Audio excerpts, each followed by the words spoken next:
ওনারা আজকে আসবে এবং এই বৃদ্ধ মাকে তারা রেস্কিউ করবে। দীর্ঘ 15 দিন রাস্তার পাশে পড়ে থাকা আনুমানিক 70 বছরের বৃদ্ধ নারীকে উদ্ধার করে বৃদ্ধাশ্রমে পাঠালেন বাংলাদেশ জাতীয়তাবাদী সামাজিক সাংস্কৃতিক সংগঠন জাসাস পাহাড়তলী থানা শাখার সদস্যরা। এই বৃদ্ধ নারীকে পরিবারের সদস্যরা কি ফেলে দিয়ে গিয়েছে রাস্তায়, নাকি তিনি হারিয়ে গিয়েছে কেউ বলতে পারে না। এই হৃদয় বিদারক ঘটনাটি ঘটে চট্টগ্রাম নগরীর পাহাড়তলী সরাইপাড়া কাজীর দিঘি রোডের লোহারপুল দৌলত চৌধুরী জামে মসজিদ প্রকাশ চৌধুরী মসজিদের সামনে। পার্শ্ববর্তী দোকানদার ও এলাকাবাসী জানান, দীর্ঘ 15 দিন যাবৎ 70 বছরের মানসিক ভারসাম্যহীন বৃদ্ধ নারী রাস্তার পাশে পড়েছিল। এলাকার মানুষ বিভিন্ন সময় খাবার দিয়ে যেত। কেউ একজন মশারি কিনে দিয়েছেন এই নারীকে। যেখানে প্রচন্ড ঠান্ডায় মানুষ বাসা বাড়িতে থাকতে কষ্ট হয়, সেখানে 70 বছরের বৃদ্ধা নারী রাস্তার পাশে পড়ে আছে অনাদরে, অবহেলায়। পথচারী অনেকেই জিজ্ঞেস করত তার পরিচয়, কিন্তু তিনি পরিচয় বলতে পারত না। অবশেষে গাউসিয়া কমিটি পাহাড়তলী শাখার সহায়তায় জাসাস পাহাড়তলী থানা কমিটির সাধারণ সম্পাদক রাসেল মুস্তাফিজ তার সংগঠনের সদস্যদেরকে নিয়ে নগরীর বায়োজিৎ এলাকার একটি বৃদ্ধাশ্রমে যোগাযোগ করলে বৃদ্ধাশ্রম কর্তৃপক্ষ এই বৃদ্ধ নারীর লালন পালনের দায়িত্ব নিতে আগ্রহ প্রকাশ করেন। পরিশেষে গতকালকে আঞ্জুমান মফিদুল ইসলাম চট্টগ্রামের অ্যাম্বুলেন্স যোগে 70 বছরের নাম পরিচয় না জানা এই নারীকে অ্যাম্বুলেন্স যোগে বৃদ্ধাশ্রমে নিয়ে যান তারা। জাসাস পাহাড়তলী থানা কমিটির সদস্যরা মানবিকতার এক দৃষ্টান্ত স্থাপন করেছেন জানান এলাকাবাসী। জাসাস নেতৃবৃন্দরা জানান, এ ধরনের মানবিক কর্মকাণ্ডে সকল সংগঠন ও শ্রেণী পেশার মানুষকে এগিয়ে আসা দরকার। হ্যাঁ, আমার নাম হচ্ছে মৌলানা গোলাম রহমান রব্বানী, প্রতিষ্ঠাতা পরিচালক বেওয়ারিশ মানব সেবা বৃদ্ধাশ্রম। আজকে হঠাৎ কালকে ফোন দিছে না, কালকে আমাদের এই ভাই কি নাম, রাসেল মোস্তফা ভাই আমাদের নাম্বারে, হটলাইন নাম্বারে যোগাযোগ করেন। হোয়াটসঅ্যাপে এই দুপিনি মাইয়ের ছবি দেন, ভিডিও দেন। আমরা কালকে ব্যস্ত থাকার কারণে আমরা খবর নিতে পারি নাই, এর জন্য আমরা দুঃখ প্রকাশ করছি।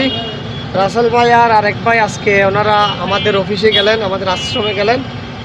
তো আমাদের যেটা আইনি প্রক্রিয়া, এই বেওয়ারিশ মানুষগুলো যে মারা যাওয়া, এই রাস্তায় পড়ে থাকলে কিছু আইনি প্রক্রিয়া থাকে, মারা গেলে আইনি প্রক্রিয়া থাকে। তো আইনি প্রক্রিয়া হচ্ছে একটা জিডি নেওয়া, লোকাল থানা থেকে, স্থানীয় থানা থেকে। তো ওনারা জিডি নিলেন, আমি তদন্ত অফিসারকে অবগত করলাম। উনি বলছে ঠিক আছে, আপনারা ওনাকে রেস্কিউ করে নিয়ে যান। তো আমরা আসলাম ওনাকে রেস্কিউ করার জন্য।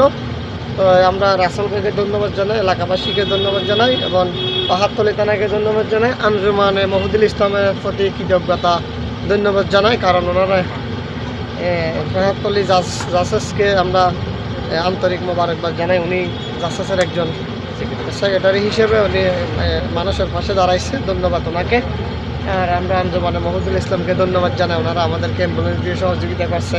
আমি প্রথম জানতে পারি গাউসিয়া কমিটির লোয়ারপুল ইউনিট শাখার সম্মানিত সাধারণ সম্পাদক ওয়াহিদের কাছ থেকে। হ্যাঁ, ওয়াহিদ, তারপর মিঠু, রাশেদ, ওরা বলে ভাইয়া এখানে তো একটা মহিলা আজকে বেশ 10-15 দিন যাবৎ পড়ে আছে, তো এটা আমাদের কিছু করা উচিত। তো আমি বললাম যে এটা তো আসলেই ভালো ভালো উদ্যোগ, এটা তো করা উচিত। তো তখন আমি ওদেরকে জিজ্ঞেস করি কোন মানে সংস্থার সাথে কথা বলছি কিনা। তো ওরা বলে ভাইয়া একটা সংস্থার সাথে কথা বলছে, ওরা জিডি করার কথা বলছে। পরে আমি আপনার বেওয়ারিশ মানব সেবা বৃদ্ধাশ্রমে ফোন করি। তো ওনারা বলে ভাই একটা আইনি প্রক্রিয়া আছে, আপনি একটা কাজ করেন, আপনি থানায় ইনফর্ম করেন, মানে থানা থেকে একটা জিডি করেন, জিডি করার পরে জিডি কপিটা নিয়ে আপনি আমাদের কাছে আসেন। তো আমি সাথে সাথে পাহাড়তলী থানার মহামান্য ওসি সাহেবকে ফোন করি। তা ওসি সাহেব আমাকে বলে আমি তো আসলে বাইরে আছি, আপনি পরের দিন আসেন। এটা গতকালকের ঘটনা। তো আজকে সকালে উনি আমাকে যেতে বলে। তো আমি আমাদের পাহাড়তলী থানা জাসাসের আমাদের সহকর্মী আপনার তুরাংশ, আমরা পাহাড়তলী থানাতে যাই। থানাতে গিয়ে টোটাল ঘটনাটা বিস্তারিত বলার পর অনেকটা জিডি করে দেয়। জিডি করার পরে আমরা এই যে বেওয়ারিশ মানব সেবা বৃদ্ধাশ্রমে ওখানে যাই। ওখানে যাওয়ার পরে আমরা জিডি কপিটা ওনাদেরকে দেওয়ার পরে ওনারা বেওয়ারিশ মানব সেবাদী বৃদ্ধাশ্রমের যে আপনার পরিচালক মাওলানা গোলামুর রহমান রব্বানী সাহেবের সাথে কথা বলি। উনি তাৎক্ষণিকভাবে এটা ওনাকে নেওয়ার ইচ্ছা পোষণ করে। তো ইচ্ছা পোষণ করলে তো উনি সাথে সাথে বলে ঠিক আছে, আমরা একটা টাইম দেয়, আমরা রাত 8:30 কিংবা 9টার দিকে এসে আপনার অ্যাম্বুলেন্সে করে এসে ওর মাকে রেস্কিউ করার মানে উনি রেস্কিউ করবে এটা আমাকে মানে অবহিত করে। তো পরে আমরা আসার পরে আমি আমাদের এলাকার ভাই ব্রাদার এবং পাহাড়তলী থানা জাসাসের যে সদস্যগুলো আছে সবার সাথে কথা বলি, সবাইকে বলি যে ওনারা আজকে আসবে এবং এই বৃদ্ধ মাকে এই তারা রেস্কিউ করবে। 12 দিন ধরে এই মহিলাটা পড়ে আছে এখানে। তা আমরা কিছু এখানে আমরা এলাকাবাসী কিছু মানুষ আমাদেরকে খবর দেয়, গাউসিয়া কমিটি লোয়ার পানি শাখার ভাইদের কাছে খবর দেয়। তা আমরা আসলে এক বৃদ্ধ আশ্রমে কল দিয়েছিলাম। কল দেওয়ার পর ওনারা আমার পরামর্শ দিয়েছে একটা জিটি করার জন্য।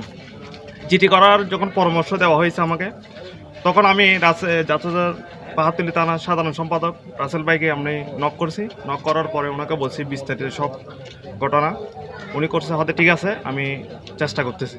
চেষ্টা করার পরে উনি পাহাড়তলী থানার মধ্যে যোগাযোগ করে ওখানে জিটি করেছেন। আসলে উনি অনেক পরিশ্রম করেছেন। পরিশ্রম করার পরে উনি জিটি করার পরে বৃদ্ধ আশ্রমে যেখানে আজকে ওখানে ওনাকে ট্রান্সফার করা হয়েছে, ওখানে উনি নিজে গিয়ে ওখানে পরিদর্শন করে আসছে। আসার পর আমাকে কল দিয়েছিল। কল দেওয়ার পরে আমরা বলছে মানে 8টা হইতে 8:30টার মধ্যে এখানে আসবে। আসার পরে দেখলাম আপনার মৌলানা গোলামুর রহমান লাব্বানি উনি এসেছেন গাড়ি নিয়ে। সকালবেলা এসে দেখতেছি আমরা এখানে সামনে বসে আছে, দোকানের সামনে আমাদের কাছে। তো আমরা জিজ্ঞেস করতেছি, উনি বলতেছে না।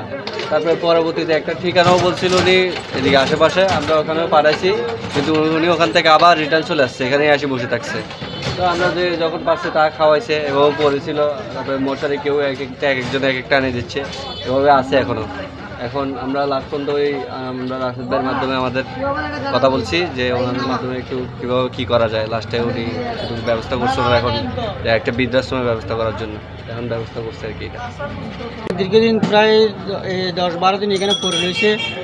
এখন উনি কারো কিছু বলতেছে না। বাড়ির ঠিকানা আমরা জিজ্ঞেস করছি এবং গাড়ির টাকা পয়সা তুলিয়ে বাড়ি ফাড়াই বলতেছি, এখন উনি রাজি হচ্ছে না। আমার বাড়িতে কেউ নাই, আমার নদী ভাঙি কত সবগুলো বাড়িঘরেও চলে গেছে, ভাইও নাই, বইও নাই, ছেলেপেলে সবগুলো মারা গেছে। কেউ এখানে বাদ দেয়, কেউ কাপড় দিয়ে, আমরা চা নাস্তা এগুলো খাওয়াই। এই দীর্ঘদিন এখানে বলছি, আমি রাশেদ ভাই বলছি যে গাউসিয়া কমিটির থেকে সহযোগিতা করে এখান থেকে নিয়ে যেতে।